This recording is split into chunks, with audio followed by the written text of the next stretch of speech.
Ghost of Yotei, a game when I come to think about it has got so much controversy surrounding it. As you know, this is a sequel to a game that is my favourite game of all time. There is just something about that game that just moved me. Jin Sakai was one of the best characters, and this is one of the best storylines ever. This is actually what prompted me to actually start this YouTube channel. And damn, have we come a long way since we started this channel 4 years ago. That was one of my first videos. Because I feel like you don't need to spoil the game in order to tell you how. I know, we all start somewhere. If you have trouble sleeping, go back and watch that video. Flipping hell, that was... Anyways, it was known for a long time that we were going to get a sequel, and for me, I truly believe there was more story to tell with Jin Sakai. What happened at the end of the game, I won't spoil anything of Ghost of Tsushima, because I do believe they ended it in a way where you could probably say that his story did end, but they definitely left it in a way that there was more story to tell if they wanted to do a sequel. But after the last few years of this generation where we haven't got any games that are controversial, where activists are not hired to make video games, or game companies hiring lead actresses or future games to attack potential companies, because why would companies do that? You would say that they would hate money if they did that. Next, you're gonna tell me CD Projekt Red have a menstrual policy that includes men.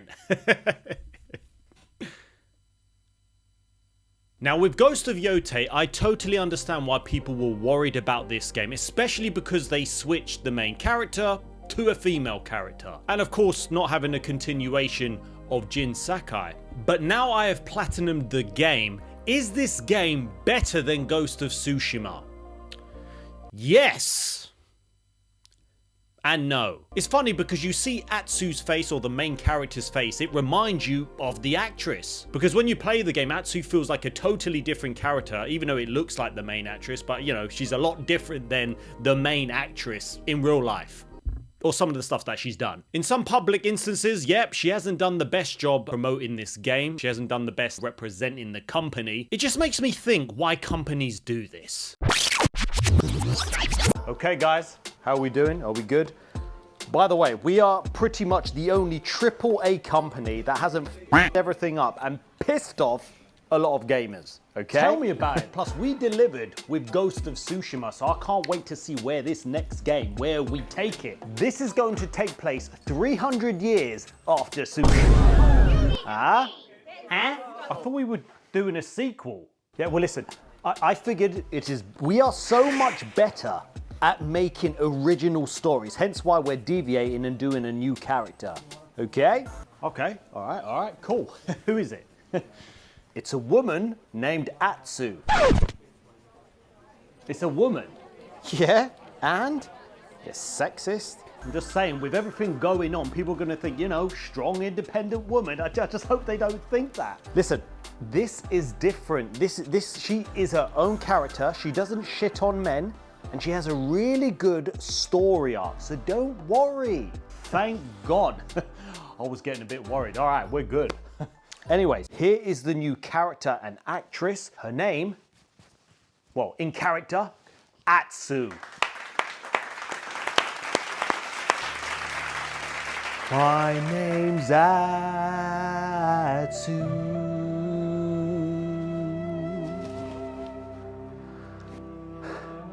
I fight for my family.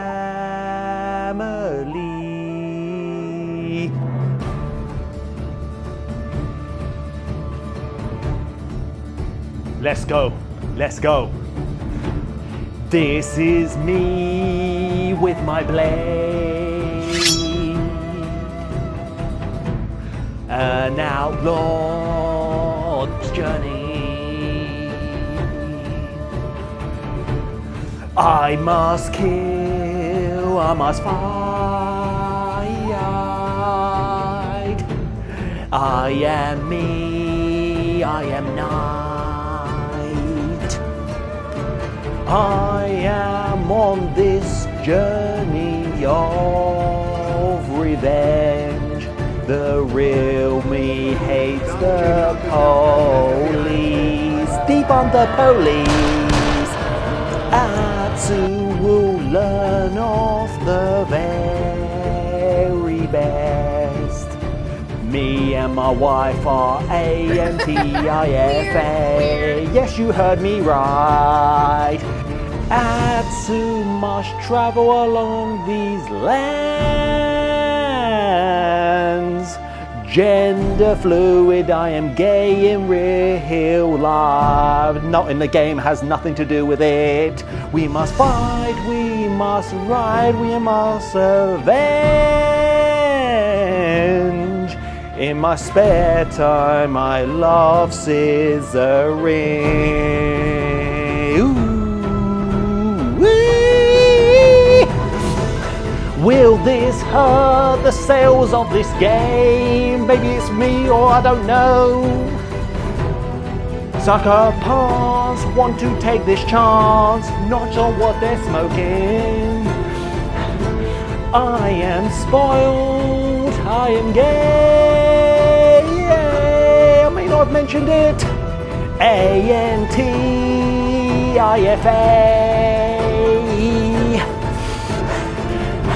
Atsu, she's the warrior. We needed her to save the lands, the people of this world. They need her help, they need her help. I need Arkham Asylum. I need my pills.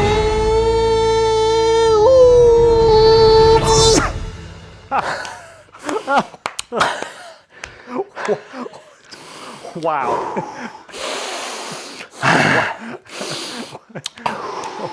Oh my. Huh? Flipping. Wow. Well,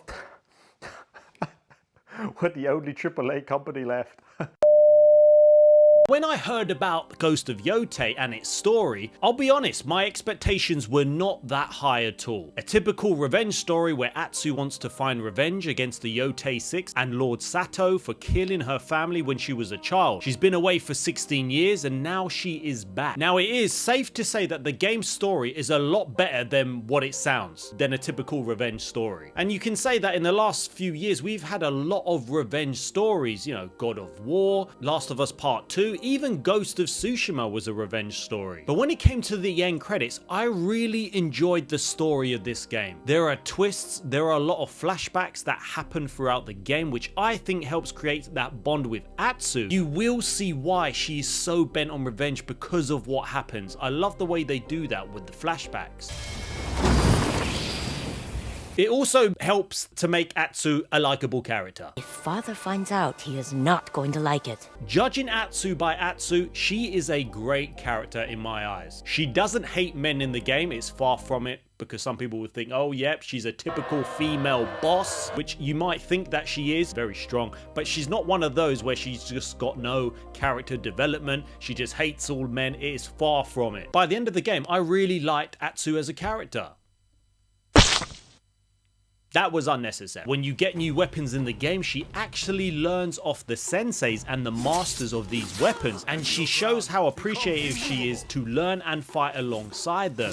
Do not put it away until you have mastered this technique. I was worried that there wouldn't be a story arc, she wouldn't have this character development, but she does. Comparing this game's story and characters to Ghost of Tsushima, that was one of the best storylines I've ever experienced. Nothing will touch that game, and if you're wondering if you loved Ghost of Tsushima, you will enjoy this game massively. But in terms of the character and Jin Sakai, it doesn't compare. This isn't to say they haven't improved from the first game, because apart from the story, this game actually beats Ghost of Tsushima in every other way. Both games are similar in size, but all I wanted from Ghost of Yotei and a sequel to Ghost of Tsushima was more things to do, and this game flippin' delivers. The open world is filled with unexpected fights, and these can happen randomly when you're traveling. You can even fall into traps as you're traveling and exploring. How much was I worth? Enough to keep your honor. There are altars of reflection similar to shrines, and these give you stats, and I really love this instead of just a standard leveling up system. There are 3 categories: Onryo, Melee, and Revenge, and then within them you have further skills to unlock. Onryo, you'll have attacks, assassination, and survival. Melee, you have all of your weapons, and they will unlock once you have acquired those new weapons. But there is so much more you can do in this open world. I rarely fast travel because the world is so beautiful. I love the sounds to when you are riding your horse. It is so therapeutic. There are different regions as well. You've got the beautiful grasslands, Neyoro Wilds, Ishikari Plain, Teshio Ridge, and Oshima Coast. And they are all so different. And you've even got some new minigames, which some people will probably not like. I did, apart from cooking, which is kind of fun. You don't have to actually do it every time you are cooking, which is kind of cool. And I like that there are some from the original game and that there are some new ones. Bamboo strikes are back. I love this. And this boosts your spirit meter. Congratulations! You can defeat wood! You've got hot springs. I'm glad they're back. Hey, listen, it was only fair that they kept these in.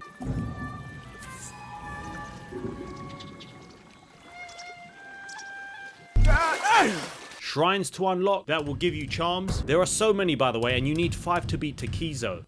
Or Takezo. He's probably the hardest fight I've ever had in the game. I literally had to change down the difficulty for this fight. I couldn't do it.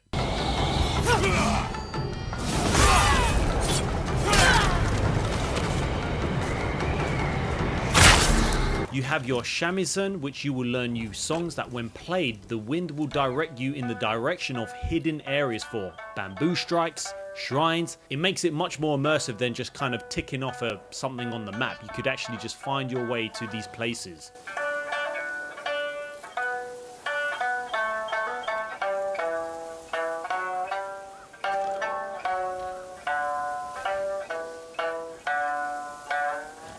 You have a new minigame which is so much fun. Damn frustrated. You can win money and charms, and you find these people at certain locations and safe houses. Now, I deviated so much from the main game. I honestly played around 30 to 40 hours before I got onto the second Yōtei 6. You kill the first one quite quickly, and then you will honestly spend another 30 hours probably just ticking off all of the other things you can do in this game. And what I love about this is that this does not feel linear at all, which I would say is a massive step up from general open world games and the first game. You even have a wolf companion, which you can build up your relationship with it to help you in battle, and you can call them up. Then when you discover these dens, you will go on this epic horse ride to the camp that you have been hunting down these wolves. This is amazing. Antoine, can you come down? Sometimes I pretend I can't hear her. You can even camp throughout this open world. This is pretty cool. You have allies which will provide upgrades and items and gear, and you can call upon them at camps to upgrade items if you are not near a base. You can cook food, like I said. It can be a tedious minigame, but it doesn't happen all of the time. You can rest, you can play your shamisen, and you can just go along your way. You even have bounties, which I probably spent the most amount of time with these bounties. I was so glad that there was so many bounties you could find and earn money from, because these are like separate storylines. These were so much fun. With these bounties, the combat is honestly incredible.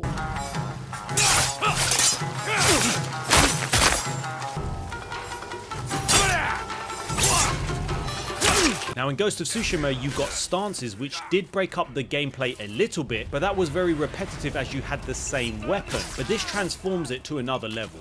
The different weapons you get are so damn good, because you get your standard katana, you have dual katanas, the adachi, the yari, and I loved switching these weapons depending on the enemy you are fighting against, because you will need to switch the weapons that will be most effective against certain enemies and certain enemies with different weapons. And this just broke up the gameplay so well. It was like watching a movie, but also the blood.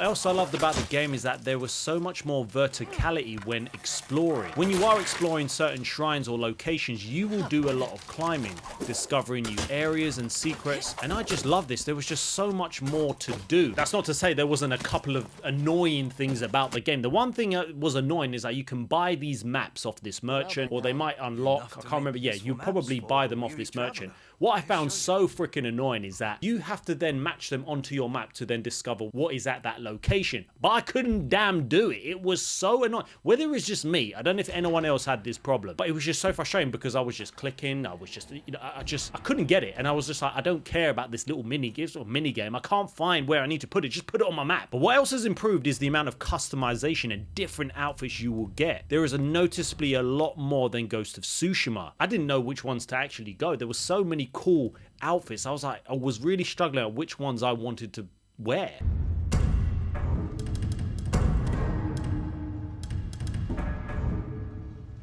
So Ghost of Yotei was a sequel I wasn't really asking for. I wanted a sequel and a continuation of Jin Sakai, but to be honest, after platinum this game, I'm really glad that they stayed away from Jin Sakai's story. I don't think the writers would be able to top that. We've seen it with The Last of Us Part 2. They would have somehow shitted on Jin's, or because it was such a good story, how could they have topped that? I just don't trust these modern writers that like to take existing male characters and demasculate them and make them more feminine and then bring over another female character. What would have been more frustrating is if they had Jin Sakai, but then you played as a female samurai in that game within his own story. That wouldn't have made any sense. Now, after getting over that, because you can remember how frustrated I was when they announced this game and it wasn't Jin Sakai. Am I a woman?